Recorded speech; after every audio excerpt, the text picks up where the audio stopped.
Hello everyone, आप सभी को मेरे चैनल लव स्टोरी एक्सप्लेनेशन में स्वागत है। चलिए स्टोरी को स्टार्ट करते हैं। लास्ट पार्ट में हमने सुना था वांग जी विंग को ढूंढने के लिए ऑफिस पहुंचा। ऑफिस में विंग को ना पाके वांग जी वापस कार ड्राइव करके रास्ते के चारों ओर विंग को ढूंढ रहा था। तभी वांग जी को विंग दिखाई दिया। वांग जी कार से उतर के विंग के पास गया और विंग को हक कर लिया। अब आगे वांग जी की ऐसी सडन हक से विंग थोड़ा शॉक तो हुआ, पर उसे वांग जी की वार्म बॉडी फील करके बहुत अच्छा लग रहा था। विंग शेकिंग वॉइस में वांग जी से कहता है, सर वो कल का मीटिंग का जो इम्पोर्टेंट फाइल था वो बारिश के पानी से भीग गया है। वांग जी हाथ ब्रेक करके विंग की ओर देखते हुए कहता है, तुम्हें अभी भी फाइल की पड़ी है?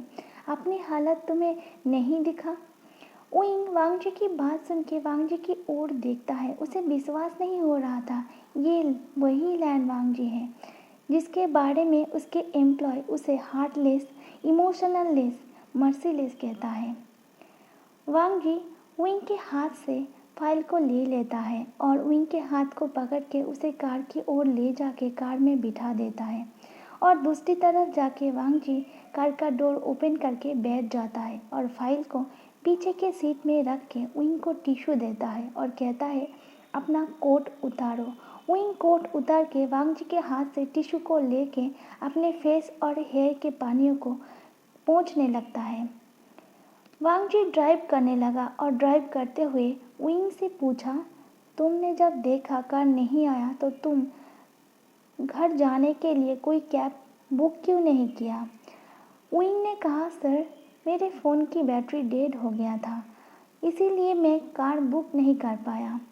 वांग जी ने उसे और कुछ भी नहीं कहा। कुछ टाइम बाद वो दोनों विला पहुंच गए। वांग जी के गार्ड दौड़ के आके डोर को ओपन किया। वांग जी बाहर निकल आए और दूसरी तरफ जाके विंग के साइड वाले डोर को ओपन किया और विंग के हाथ पकड़ के उसे बाहर ले आया और विला के अंदर गया। वांग जी सैफ से ऑर्डर दिया विंग के लिए सूप बना के उसके कमरे में ले आने के लिए। विंग अभी भी कांप रहा था। वांग जी विंग को लेके विंग के कमरे में गया। विंग से कहा, तुम हॉट शावर ले लो। बोल के वांग जी अपने कमरे में चला गया चेंज करने के लिए, क्योंकि वो भी थोड़ा भीग गया था। विंग हॉट शावर लेके कपड़े पहन के बाहर आया। तभी वांग जी भी विंग के कमरे में आया और विंग से कहा, क्या अब तुम ठीक हो? विंग ने हाँ में सिर हिलाया। वांग जी ने विंग के कमरे के हीटर को चालू किया और विंग के पास जाके विंग के हाथ पकड़ के कहा, आओ मैं तुम्हारे हेयर को ड्राई कर देता हूँ, नहीं तो तुम बीमार पड़ जाओगे। विंग वांग जी की बात सुन के वांग जी की ओर देखा। वांग जी के फेस पर कोई भी एक्सप्रेशन नहीं था, पर उसकी आंखों में विंग को अपने लिए केयर दिखा। विंग ने नोट किया। वांग जी उसे लेके मिरर के सामने ले जाके एक टूल पे बिठाया और ड्रायर लेके विंग के बालों को ड्राई करने लगा। विंग मिरर से वांग जी को ही देखे जा रहा था और अपने मन में कहा, ये बिल्कुल भी रूट नहीं है। तभी विंग के डोर पे किसी ने नॉक किया। वांग जी ने उसे अंदर आने के लिए कहा। एक मेड डिनर लेके विंग के रूम के अंदर आया और काउच के सामने वाले टेबल पे उसे रख के चला गया। वांग जी ड्रायर बंद करके विंग से कहा, आओ सूप पी लो। विंग जाके काउच पे बैठ गया। विंग ने वांग जी से पूछा, सर क्या आपने डिनर कर लिया है? वांग जी ने कहा, नहीं तुम कर लो, मैं बाद में कर लूँगा। बोल के वांग जी सूप के बाउल को विंग के ओर बढ़ा दिया। विंग सूप पीने लगा। वांग जी विंग के रूम से चला गया। थोड़ी देर बाद एक मेडिसिन हाथ में लेके विंग के रूम में आया। तब तक विंग ने सूप को ख़त्म कर दी थी। वांग जी वो मेडिसिन और एक ग्लास पानी लेके विंग की ओर बढ़ाते हुए कहा, इसे ले लो, नहीं तो तुम बीमार पड़ जाओगे। विंग ने नोट करके वो मेडिसिन ले ली और बेड में जाके लेट गया। वांग जी विंग को अच्छे से ब्लैंकेट से कवर कर दिया और गुड नाइट बोल के वहाँ से चला गया। विंग अपने मन में सोचा, ये कितना काइंड और केयरिंग है। मॉर्निंग में वांग जी ब्रेकफास्ट करने के बाद लिविंग हॉल में जाके बैठ गया। तभी विंग भी ब्रेकफास्ट करने के लिए डाइनिंग हॉल में आया और ब्रेकफास्ट हो जाने के बाद वांग जी विंग के पास आते हुए विंग से कहा, अब से तुम मेरे साथ ही ऑफिस जाओगे और मेरे साथ ही वापस आओगे। विंग को थोड़ा शॉक लगा पर उसने मना नहीं किया। वो वांग जी के पीछे गया। वो कार के सामने वाले पैसेंजर सीट पे बैठने के लिए डोर पे हाथ लगा ही था, तभी वांग जी ने कहा, तुम मेरे साथ पीछे बैठोगे। विंग ने ओके बोल के पीछे बैठ गया। ड्राइवर कार को ड्राइव करने लगा। विंग को थोड़ा अजीब तो लग रहा था पर अच्छा भी लग रहा था। वांग जी ने विंग से कहा, आज का शेड्यूल क्या है। विंग ने टैब निकाल के वांग जी को शेड्यूल बता दिया।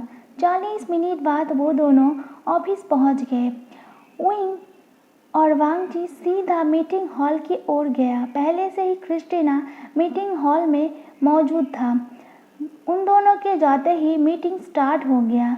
विंग को अब वहाँ जॉब करते हुए 1 महीने हो गए थे। विंग अब वांग जी के साथ बहुत ही कंफर्टेबल रहने लगा था।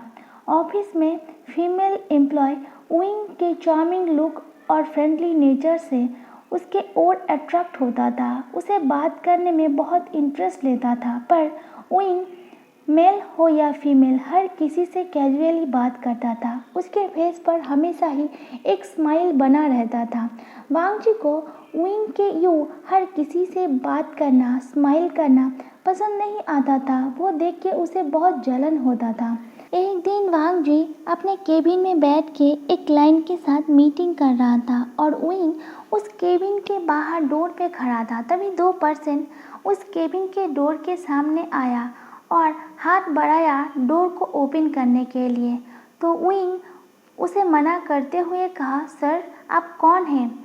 जो पर्सन डोर को ओपन करने के लिए कोशिश कर रहा था उसने विंग को ऊपर से नीचे तक देखा और अपने लिप्स को लिक किया।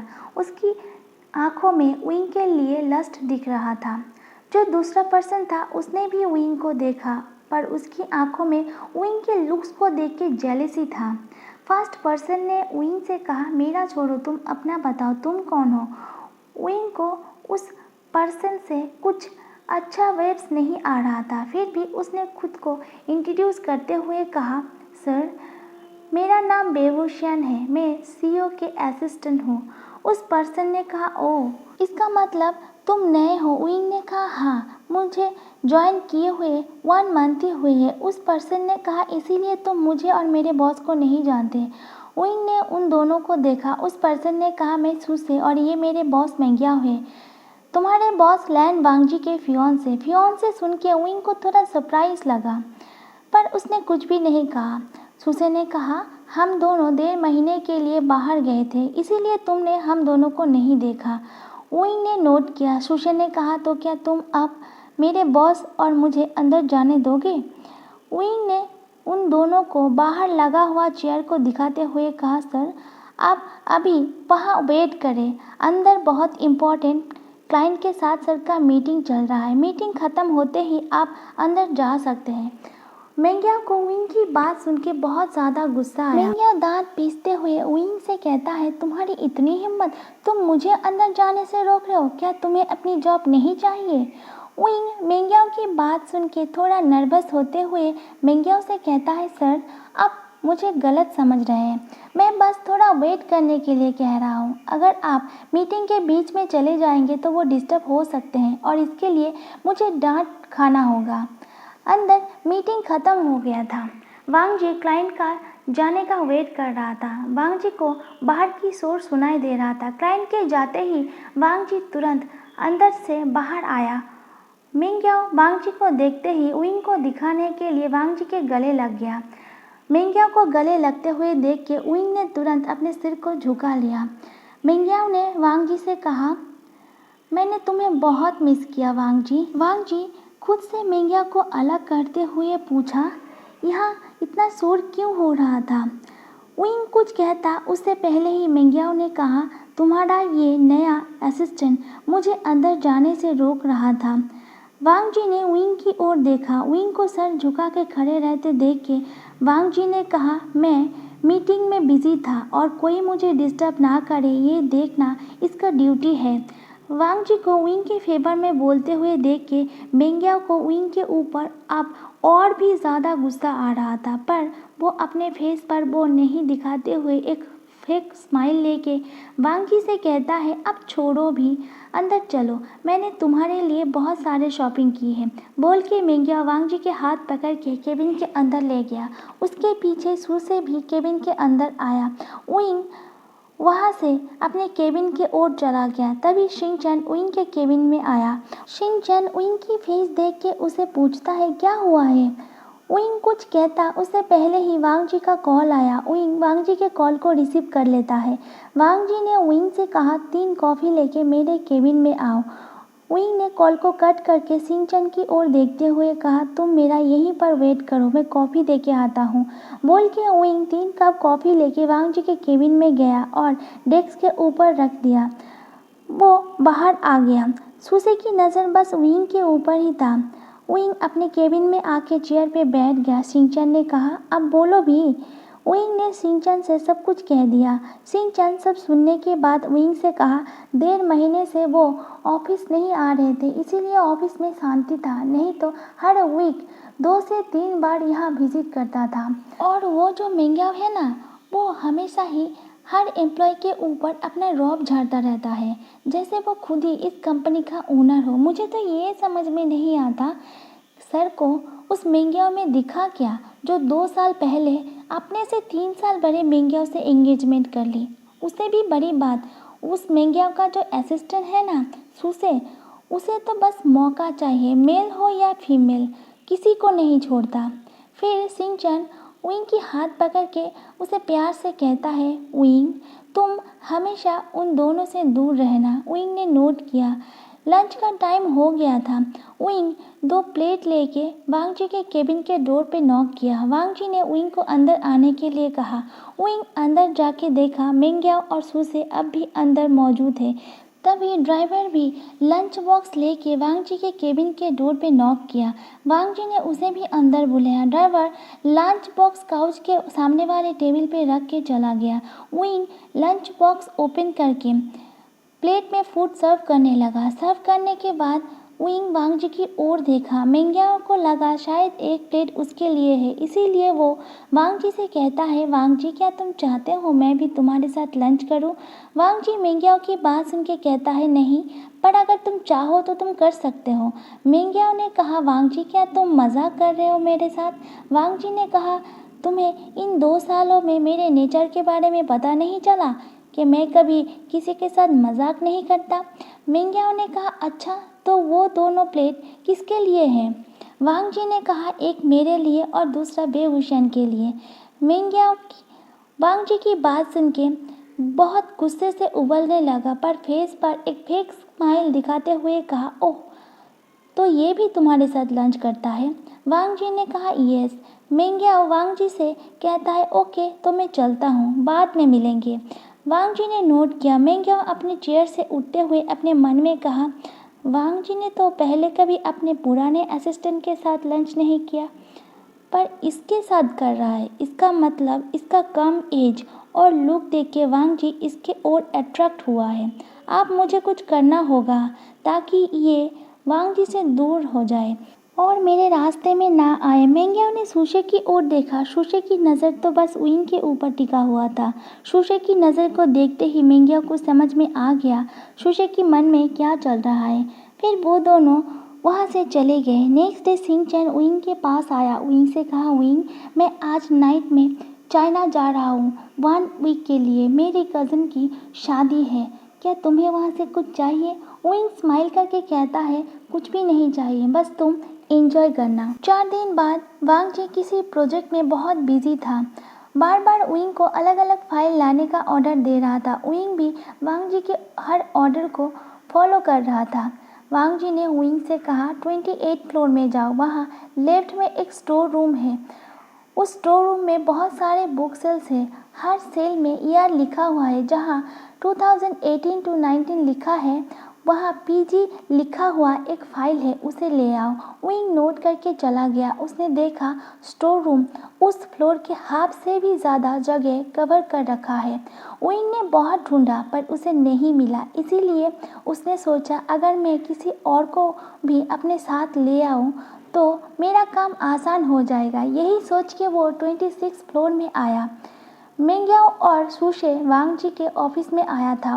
विंग को देखते ही मेंग्याओ विंग के पास आके विंग से पूछा, तुम कैसे हो? विंग ने आंसर किया, गुड। विंग इधर उधर देखने लगा, अभी कौन फ्री है? सुशे विंग को इधर उधर देखते हुए देख के पूछा, क्या तुम किसी को ढूंढ रहे हो? विंग ने कहा, सुशे ने पूछा, किसे? विंग ने कहा, किसी फ्री पर्सन को जो मुझे एक फ़ाइल ढूंढने में मदद कर सके। सुशे ने कहा, ओह, मैं फ्री हूँ, मैं तुम्हारी हेल्प कर सकता हूँ। विंग ने सुशे की ओर देखा। विंग ने कुछ सोच के फिर से इधर उधर देखा। सबको बिजी देख के वो सुशे से कहता है, अगर तुम मुझे हेल्प करोगे तो क्या तुम्हारे बॉस तुम्हारे ऊपर गुस्सा नहीं करेगा? सुशे ने कहा, नहीं, उन्हें कोई प्रॉब्लम नहीं है। आफ्टर ऑल बाद में ये कंपनी तो उनका ही होगा। विंग ने ओके कहा। सुशे मेंग्याओ की ओर देखा और एक केबल स्माइल किया। मेंग्याओ उसकी स्माइल देख के समझ गया और अपने मन में कहा, चलो मेरे रास्ते का पत्थर तो दूर हुआ, और एक बिग स्माइल लेके वांग जी के केबिन के ओर चला गया। विंग भी सुशे के साथ स्टोर रूम पहुंचा। विंग एक बुक सेल दिखाते हुए सुशे से कहा, तुम उधर ढूंढो, मैं इधर ढूंढता हूँ, बोल के विंग बुक सेल में उस फाइल को ढूंढने लगा। सुशे ने पहले ही अच्छे से देख रखा था। उस फ्लोर में एक या दो ही पर्सन था, पर वो सब दूसरी तरफ था। स्टोर रूम के आसपास कोई भी नहीं था। सुशे फाइल ढूंढने का बहाना करते हुए विंग के पास आया और विंग से कहा, वहाँ फाइल नहीं है। विंग इतना बिजी था कि वो सुशे को बिना देखे ही ओके कहा। सुशे ने मौका देखते ही धीरे से विंग के वेस्ट को टच किया। विंग चौंक के मुड़ के सुशे की ओर देखते हुए कहा, तुम क्या कर रहे हो? सुशे अपने फेस को विंग के फेस के करीब ला के कहा, क्यों, तुम्हें मेरा टच अच्छा नहीं लगा? विंग ने सुशे को धक्का देके खुद से थोड़ा दूर किया और उसे कहा, तुम जाओ यहाँ से। सुशे विंग के करीब आके कहा, चला जाऊँगा, पर तुम्हें टेस्ट करने के बाद, बोल के सुशे विंग के वेस्ट को पकड़ लिया और उसे फोर्सफुली किस करने की कोशिश करने लगा। विंग सुशे को अपने आप से छुड़ाने की कोशिश करने लगा। सुशे का वेट विंग से बहुत ज़्यादा था। बहुत ज़्यादा छटपटाने के कारण विंग की कोट के बटन टूट गया। वो चिल्लाने लगा। सुशे अपने फेस को विंग के नेक के पास ले जाते ही विंग सुशे की शोल्डर पे जोर से बाइट किया। दर्द के कारण सुशे की पकड़ विंग के ऊपर से कमज़ोर हो गया। विंग ने सुशे के हाथ को छुड़ा के वहाँ से भागने लगा। विंग को भागते देख के सुशे भी उसके पीछे भागा। विंग ने देखा एलिवेटर का डोर क्लोज है। वो सीढ़ियों से उतर के 26 फ्लोर में पहुंचा। विंग की सांस फूल रहा था। उसे भागते हुए देख के सब उसको ही देखने लगा। विंग सीधा वांग जी के केबिन में गया और हाँफते हुए उसने वांग जी से कहा, सर हेल्प मी, वो सुशे मेरा ज़बरदस्ती करने का कोशिश कर रहा है। वांग जी विंग की बात सुन के अपनी चेयर छोड़ के उठ के खड़ा हुआ। सुशे भी वांग जी के केबिन में आ गया। मेंग्याओ वांग जी के फेस देख के समझ गया, अब वांग जी सुशे को नहीं छोड़ेगा। वांग जी कुछ कहता उससे पहले ही मेंग्याओ ने कहा, तुम ऐसे कैसे बोल सकते हो? अभी थोड़ी देर पहले ही तुमने ही उसे अपने साथ ले गया था ना? वांग जी ने मेंग्याओ की बात सुन के विंग की ओर कंफ्यूज नज़रों से देखा। विंग ने कहा, हाँ, उसने कहा, इसीलिए। सुशे मौका देखते ही बोल पड़ा, मैंने कहा? मैंने तो कुछ भी नहीं कहा, तुमने ही कहा मेरा हेल्प करो। विंग ने वांग जी की ओर देखते हुए कहा, नहीं सर, मुझे हेल्प चाहिए था, पर मैंने इसे हेल्प करने के लिए नहीं कहा था। मेंग्याओ ने कहा, तो ये तुम्हारे साथ क्यों गया? इसे तो इस फ्लोर को छोड़ के किसी और फ्लोर के बारे में कुछ भी नहीं पता। सुशे वांग जी के सामने इनोसेंस बनते हुए कहा, सर, बेबूशियन ने मुझे इसके साथ जाके हेल्प करने के लिए कहा, इसीलिए मैं गया। वहाँ जाके इसने मुझे सीड्यूस किया। मैंने मना किया तो इसने मुझसे 1 मिलियन मांगा। मैंने पैसा देने से मना किया। इसने मुझे कहा, अब मैं तुम्हें बर्बाद कर दूंगा, और अपने कोट के बटन को फाड़ दिया, कपड़े को गंदा कर दिया। एलिवेटर को छोड़ के सीढ़ियों से नीचे आया भागते हुए, ताकि सबके सामने मुझे गलत साबित कर सके। मेंग्याओ मौका देखते ही विंग के गालों पर एक जोरदार थप्पड़ लगा दी। विंग के गालों में थप्पड़ पड़ते ही वांग जी गुस्से में अपने हाथ की मुट्ठी बांध ली। विंग अपने गाल में हाथ रख लिया। उसकी आंखों से आंसू छलक पड़ा। उसने वांग जी की ओर उम्मीद भरी नज़रों से देखा। वांग जी ने अपनी आंखें बंद कर ली थी। वांग जी को समझ में नहीं आ रहा था कौन गलत और कौन सही। वांग जी ने कभी भी सूसे को किसी के साथ बात करते हुए या बदतमीजी करते हुए नहीं देखा था, पर विंग को हर किसी के साथ स्माइल करके बातें करते हुए देखा था। मिंग्याओ अपने हाथ से विंग के जॉ को टाइटली पकड़ के 2 फिंगर विंग के गाल में गड़ाते हुए उसे कहा, तुम जैसे नीच लोग अपने लुक और स्माइल दिखा के लोगों को अपनी ओर अट्रैक्ट करके बॉडी सेल करते हो, पर तुम्हारा ये बिजनेस यहाँ नहीं चलेगा। विंग दर्द के कारण कड़ा उठा। उसने मिंग्याओ के हाथ को अपने फेस से छुड़ा दिया और वांग जी की ओर देखा। वांग जी को चुप देख के उसे बहुत बुरा लगा। उसे विश्वास था कोई उस पर विश्वास करे या ना करे, वांग जी ज़रूर करेगा। उसे बहुत दुख हुआ। वो रोते हुए भाग के उस केबिन से बाहर आ गया। बाहर सब लोग विंग को देख रहे थे। विंग एलिवेटर से होते हुए नीचे आया और कैब बुक करके विला पहुंचा। कुछ टाइम बाद वांग जी के केबिन से मिंग्याओ और सू से चला गया। वांग जी गुस्से में अपने टेबल के ऊपर जो सामान था उसे फेंक दिया और चेयर पे बैठ गया। Thank you so much.